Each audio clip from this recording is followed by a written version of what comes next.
Hi friends, ಎಲ್ರಿಗೂ ನಮಸ್ಕಾರ. Welcome back to my channel Roopa Kannada vlogs. ಇದು ನನ್ನ ಸ್ಯಾಟರ್ಡೇಯ ವ್ಲಾಗ್ ಆಗಿರುತ್ತೆ, ಅಂದರೆ August 15th independence day vlog. Good morning. Happy independence day. Actually ಇವತ್ತು ಬೆಳಗ್ಗೆ ಎದ್ದಿದ ತಕ್ಷಣ ಗೊಂಬೆನ ನೋಡಬೇಕು ಅಂತ ಅನ್ನಿಸ್ತು. ಅವಳಿಗೆ ಹುಷಾರಿರಲಿಲ್ಲ ಅಲ್ಲ, ಹಾಗಾಗಿ ಅವಳ ಹೋಗಿ ನೋಡೋಣ ಅಂತ ಅಂದ್ಬಿಟ್ಟು ಅಮ್ಮ ಪುತ್ತ ಕೊರುಲು ಅಮ್ಮ ಅಮ್ಮ ಪುತ್ತ ಪುತ್ತ ಪುತ್ತ ಕೊಡಮ್ಮ, ಪುತ್ತ ಕೊಡು, ಪುತ್ತ ಕೊಡು, ಇಲ್ಲಿ ಇಲ್ಲೇ ಕ್ಯಾಮ್ರಾ ತಕ್ಷಣ ಕಾನ್ಷಿಯಸ್ ಆಗಿಬಿಡ್ತಾಳೆ. ಹೇಳಿ ಒಂದು ಮಾಡಲ್ಲ. ಸೊ ಅವಳ ಹತ್ರ ಸ್ವಲ್ಪ ಹೊತ್ತು ಆಟ ಆಡಿಕೊಂಡು ಮತ್ತೆ ಬಂದು ನಾನು ಡಿಟಾಕ್ಸ್ ಡ್ರಿಂಕ್ ರೆಡಿ ಮಾಡ್ಕೊಂಡಿದ್ದೆ. ಸ್ವಲ್ಪ ಗ್ರಾಸರೀಸ್ ಆರ್ಡ್ರ್ ಮಾಡಿದ್ದೆ ಫ್ಲಿಪ್ಕಾರ್ಟ್ ಮಿನಿಟ್ಸಲ್ಲಿ. ಎಲ್ಲ ಬಂದಮೇಲೆ ನನಗೆ ಇವತ್ತು ಚಪಾತಿ ಮತ್ತು ಬೀಟ್ರೋಟ್ ಪಲ್ಯ ಟಿಫನಾಗಿ ಮಾಡಬೇಕಂತ ಅನ್ನಿಸ್ತು. ಬಿಕಾಸ್ ನೆನ್ನೆಲ್ಲ ನಮ್ಗೆ ಹುಷಾರಿರಲಿಲ್ಲ. ಏನು ಅಂದರೆ ನಂಗೆ ಊಟ ಮಾಡೋಕ್ಕೆ ಆಗ್ತಾಯಿರಲಿಲ್ಲ. ಊಟ ಹಾಕ್ಕೊಂಡು ತಿನ್ನೋಕ್ಕಾಗದೆ ಚೆಲ್ಲಿದ್ದೀನಿ ನೆನ್ನೆ. ಅಂದರೆ ಆ ಥರ ಆಗಿಬಿಟ್ಟಿತ್ತು ನನಗೆ. ಈವನ್ ಒಂದು ಸಾಂಬಾರ್ದು ಮಸಾಲೆ ಆ ಥರ ನೆನೆಸ್ಕೊಂಡು ತಿನ್ನೋಕ್ಕಾಗ್ತಾ. ಸೊ ಎಷ್ಟು ಚಪಾತಿ ಮಾಡಿ ಪಲ್ಯ ಮಾಡಿ ತಿಂದು ಸುಮ್ಮನೆ ಬೆಡ್ ಸ್ಪ್ರೆಡ್ ಎಲ್ಲ ಇತ್ತು. ನನ್ನ ರೂಮಿಂದು ಬೆಡ್ ಸ್ಪ್ರೆಡ್ ಎಲ್ಲ ಚೇಂಜ್ ಮಾಡಿದೆ. ಸೊ ವಾಷಿಂಗ್ ಮಿಷಿನ್ಗೆ ಹಾಕೋಣ ಅಂತ ಹೋದರೆ ಅಲ್ಲೇ ಪಕ್ಕದಲ್ಲೇ ಗೆಸ್ಟ್ ರೂಮ್ ಎಲ್ಲ ತುಂಬ ಗಲೀಜಾಗಿತ್ತು. ಆ್ಯಕ್ಚುಲಿ ಇಲ್ಲಿ ನನ್ನ ತಮ್ಮ ಮತ್ತು ಬ್ರೀಸು ಇಬ್ಬರು ಇರ್ತಾರೆ. ಸೊ ಅವನಂತೂ ಕ್ಲೀನೇ ಮಾಡ್ಕೊಳ್ಳಲ್ಲ ಅಂತ ಅನ್ಸುತ್ತೆ. ಅಷ್ಟು ಗಲೀಜು ಮಾಡಿ, ತುಂಬ ಅಂದರೆ ತುಂಬ ಡಸ್ಟು. ಬೆಡ್ ಸ್ಪ್ರೆಡ್ ಅಂತೂ ಅದು ಹೇಗೆ ಮಲ್ಕೋತಾನೋ, ಅವ್ನು ಯಾಕೆ ಹಿಂಗಿದಾನೋ ಅಂತ ಅನ್ಸುತ್ತೆ ಒಂದೊಂದು ಸಲ. ಅಷ್ಟು ಗಲೀಜಾಗಿತ್ತು.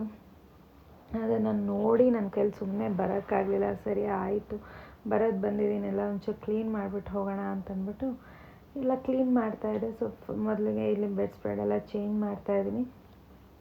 ಏನಂತಂದರೆ ಒಂದು ಟೈಮಲ್ಲಿ ನಾವಿದ್ದಿದ್ದ ಮನೆಯೇ ಇಷ್ಟಿತ್ತು.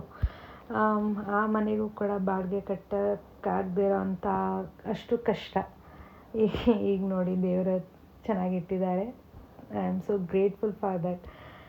ಎಸ್, ರೂಮೆಲ್ಲ ಕ್ಲೀನ್ ಮಾಡ್ತಾಯಿದ್ದೆ.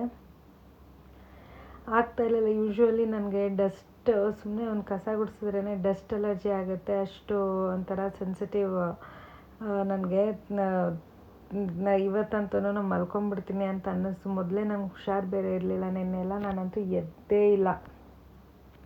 ಆ ಥರ ಆಗಿಬಿಟ್ಟಿತ್ತು. ಇವತ್ತು ಕೂಡ ಬೆಳಗ್ಗೆ ಎದ್ದೇಳೋಕ್ಕಾಗ್ತಾಯಿರಲಿಲ್ಲ. ಬಟ್ ಎದ್ದಿಲ್ಲ ಅಂತಂದರೆ ಯಾರು ಮಾಡ್ತಾರೆ ಹೇಳಿ ಮನೆ ಕೆಲಸ ಎಲ್ಲನೂ. ಸೊ ಹಾಗಾಗಿ ಎದ್ದು ಮನೇಲೆಲ್ಲ ಕೆಲಸ ಮುಗಿಸಿ, ಆ್ಯಕ್ಚುಲಿ ಇವತ್ತೇನು ಅಂತಂದರೆ ಸೋನು ನನಗೆ ಕಸ ಗುಡಿಸಿ ಮನೆ ಒರೆಸಿ ಕೊಟ್ಟ. ನಿನ್ನೆನೂ ಪಾಪ ಅವನೇ ಕಸ ಗುಡಿಸಿ ಮನೆ ಒರೆಸಿ ಪಾತ್ರೆ ಎಲ್ಲ ತೊಳೆದು ಪೂಜೆ ಎಲ್ಲ ಮಾಡಿದ್ದ. ಇವತ್ತು ಕೂಡ ಎದ್ದು ಕಸ ಗುಡಿಸಿ ಮನೆ ಒರೆಸಿ ಪೂಜೆ ಎಲ್ಲ ಮಾಡ್ದ. ಸೊ ನನಗೆ ಸ್ವಲ್ಪ ರಿಲೀಫ್ ಅನ್ನಿಸ್ತು. ಏನೋ ಒಂದು ಮಾಡ್ತಿದ್ದಾನಲ್ಲ ಅಂತ ಅಂದ್ಬಿಟ್ಟು. ಇವತ್ತು ಅವನು ಮನೇಲಿದ್ದ, ಹಾಗಾಗಿ ಎಲ್ಲ ಕೆಲಸ ಮಾಡ್ದ. ಮೇಲೆ ಬಂದು ನಾನಿಲ್ಲಿ ರೂಮ್ ಕ್ಲೀನ್ ಮಾಡೋಣ ಅಂತ ಎಲ್ಲ ಮಾಡ್ತಾಯಿದ್ದೀನಿ. ನನಗಂತೂ ಗೋಡೆ ನೋಡಿದ್ರೆ ಎಲ್ಲ ನೀರು ಇದಾಗಿ ಏನಂತ ಗೊತ್ತಿಲ್ಲ, ಸ್ವಲ್ಪ ಪೇಂಟ್ ಎಲ್ಲ ಇದಾಗ್ತಾಯಿತ್ತು ನೋಡಿ, ಸ್ವಲ್ಪ ಬೇಜಾರಾಯಿತು. ಸೊ ಅದನ್ನೆಲ್ಲ ರೆಡಿ ಮಾಡಿಸ್ಬೇಕು ಅಂತ ಅಂದ್ಕೊಂಡು ರೂಮ್ ಕ್ಲೀನ್ ಮಾಡಿದೆ.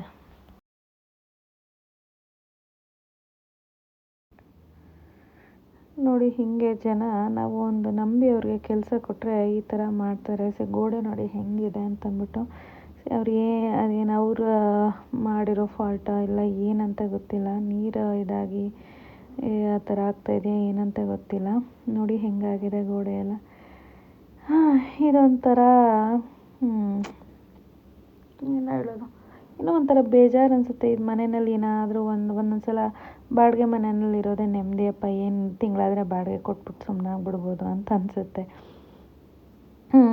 ಎಸ್, ಆಮೇಲೆ ನಮ್ಮ ಪಾಪುದು ಗಾಡಿ ಇದು ಒಂದು ಅಂದರೆ ಈ ರೂಮು ಹೆಂಗೆ ಅಂದರೆ ಗೆಸ್ಟ್ ರೂಮು ಅನ್ನೋದಕ್ಕಿಂತ ನಮ್ಮ ಬ್ರೀಝುಗೆ, ಆಮೇಲೆ ನನ್ನ ತಮ್ಮನಿಗೆ, ಆಮೇಲೆ ನನ್ನ ಆದ್ವಿದು ಪಾರ್ಕಿಂಗ್ ಲಾಟು, ಅವನದು ಜೀಪು ಕಾರು ಎಲ್ಲ ಇಲ್ಲೇ ಪಾರ್ಕ್ ಮಾಡೋದು.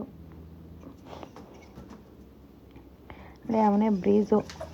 ತುಂಬ ಅವನೇನಕ್ಕೆ ಕಟ್ಟಾಕಿದ್ದೀನಿ ಅಂತಂದರೆ, ಸ್ವಲ್ಪ ಏನಾದರೂ ಬಿಟ್ಟರೆ ಸಾಕು ರೋಡ್ಗೆ ಓಡೋಗ್ಬಿಡ್ತಾನೆ. ರೋಡ್ಗೆ ಓಡೋದ್ರೆ ಡೋರ್ ಏನಾದರೂ ಯಾವಾಗಲೂ ಡೋರ್ ಹಾಕಿರೋಕ್ಕಾಗಲ್ಲ. ಅವನು ಈ ರೂಮಲ್ಲೇ ಇರ್ತಾನೆ. ಅವ್ನು ಹೇಗೆ ಅಂತಂದರೆ ಬಿಚ್ಚಿದ್ರೆ ಸಾಕು ರೋಡ್ಗೆ ಓಡೋಗ್ಬಿಡೋದು. ಮೇಯ್ನ್ ರೋಡು, ಲಾರಿ, ತುಂಬ ದೊಡ್ಡ ದೊಡ್ಡ ಗಾಡಿ ಎಲ್ಲ ಓಡಾಡ್ತಾ ಇರುತ್ತೆ ಇಲ್ಲಿ.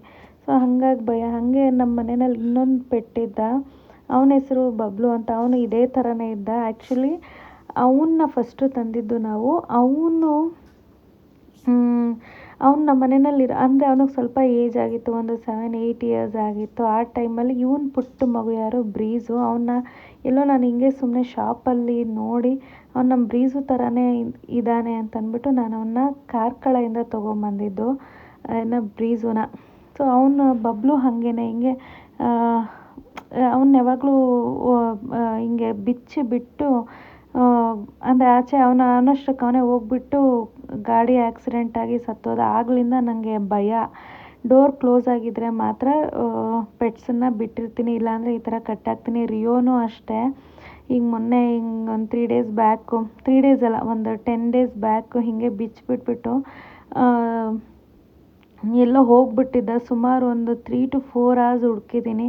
ಅಲ್ಲಿ ಯಾರೋ ಒಬ್ಬರು ಅವ್ರ ಮನೆಯಲ್ಲಿ ಇಟ್ಕೊಂಡಿದ್ರು. ಡೋರ್ ಓಪನ್ ಆದರೆ ಸಾಕು ಓಡೋಗ್ಬಿಡ್ತಾನೆ. ಆ ಭಯಕ್ಕೆ ಏನು ಮಾಡ್ತೀನಿ ಅಂತಂದರೆ, ಡೋರ್ ಏನಾದರೂ ಓಪನ್ ಆಗಿತ್ತು ಅಂತಂದರೆ ಕಟ್ಟಾಕಿರ್ತೀನಿ. ಸೊ ಯಾವಾಗಲೂ ಕಟ್ಟಾಕಿರ್ತೀರ ಪೆಟ್ಸ್ನ ಅಂತ ಕೇಳಬೇಡಿ. ಇದೇ ರೀಸನ್ನು ಏನಕ್ಕೆ ನಾನು ಅವ್ರನ್ನ ಕಟ್ಟಾಕ್ತೀನಿ ಅಂತಂದರೆ ಆಚೆ ಹೋಗ್ಬಿಡ್ತಾರೆ ಅನ್ನೋ ಭಯಕ್ಕೆ. ಸೊ ಮೇಲೆಲ್ಲ ಕ್ಲೀನ್ ಮಾಡಿ ಫ್ಯಾನು ಅಂದರೆ ಫ್ಯಾನೆಲ್ಲ ಒರೆಸಿ ತೊಗೊಂಡೋಗಿಟ್ಟು ಫ್ಯಾನ್ ಹಾಕ್ಬಿಟ್ಟು ಕ್ಲೀನ್ ಮಾಡಿಕೊಟ್ಬಿಟ್ಟು, ಈಗ ನೋಡಿ ಇವತ್ತು ಕ್ಲೀನ್ ಮಾಡಿದ್ದೀನಿ. ಇನ್ನೊಂದು ಅಟ್ಲೀಸ್ಟ್ ಒಂದು ಕಸ ಕೂಡ ಗುಡಿಸ್ಕೊಳ್ಳಲ್ಲ ನನ್ನ ತಮ್ಮ. ಅವನಂತೂ ಅದು ಹೆಂಗೆ ನಿದ್ದೆ ಮಾಡ್ತಾನೋ ಅಷ್ಟಿದ್ರಲ್ಲಿ ನನಗಂತೂ ಗೊತ್ತಿಲ್ಲ. ಆ ಥರ ಅವನಂತೂ ಇಲ್ಲೆಲ್ಲ ಮತ್ತೆ ಕ್ಲೀನ್ ಮಾಡಿ ಕೆಳಗಡೆ ಬಂದೆ. ಇನ್ನೊಂದೇನು ಅಂತಂದರೆ ನಾನು ತುಂಬ ನಾನು ಮನೆಯಲ್ಲಿ ಮಾಡದಿರೋ ಕೆಲಸ ಏನು ಅಂತಂದರೆ ಬಟ್ಟೆ ಒಗೆಯಲ್ಲ ಆ್ಯಂಡ್ ಒಣಗಾಕಲ್ಲ. ಇದೆರಡೂ ನನಗೆ ಅಂಜು ಇಲ್ಲ ಅಮ್ಮನೇ ಮಾಡಿಕೊಡ್ತಾರೆ. ನಾನು ಬಟ್ಟೆ ತೊಗೊಂಡೋಗಿ ಇಟ್ಟರೆ ಸಾಕು, ಅವರೇ ವಾಷಿಂಗ್ ಮಿಷಿನ್ಗೆ ಹಾಕಿ ಒಣಗಿಸಿ ಮತ್ತೆ ಬುಟ್ಟಿಗೆ ಹಾಕಿಟ್ಟಿರ್ತಾರೆ. ನಾನು ತಂದು ಮಡಚಿ ಇಟ್ಕೊತೀನಿ ಅಷ್ಟೇ. ಸೊ ಈ ಕೆಲಸ ಮಾತ್ರ ನಾನು ಯಾವಾಗಲೂ ಮಾಡೋದಿಲ್ಲ. ತುಂಬ ಅಪರೂಪ ನಾನು ಆ ಕೆಲಸ ಮಾಡೋದು. ತುಂಬ ಅಂಜು ಇಲ್ಲ ಅಂದರೆ, ಸಪೋಸ್ ಅಮ್ಮಂಗೆ ಏನಾದರೂ ಹುಷಾರಿಲ್ಲ ಅಂದಾಗ ಮಾತ್ರ. ಸೊ ತುಂಬ ಬಟ್ಟೆಗಳಿತ್ತು, ಮಡಚೆಲ್ಲ ಇಟ್ಬಿಟ್ಟು ನನಗೆ ಆವಾಗಲೇ ಆಗ್ತಾಯಿರಲಿಲ್ಲ. ತುಂಬ ಸುಸ್ತಾಗ್ತಾಯಿತ್ತು, ಹೊಟ್ಟೆ ನೋವ್ತಾಯಿತ್ತು, ಸಿಕ್ಕಾಪಟ್ಟೆ ಸುಸ್ತಾಯಿತ್ತು. ಇದೆಲ್ಲ ಮಾಡೋಷ್ಟೊತ್ತಿಗೆ 4 ಗಂಟೆ ಆಯಿತು. ಸ್ವಲ್ಪ ಹೊತ್ತು ಮಲ್ಕೊಳ್ಳೋಣ ಅಂತ ಮಲ್ಕೊಂಡೆ. ಹೀಗಿತ್ತು ನನ್ನ ಸ್ಯಾಟರ್ಡೇ.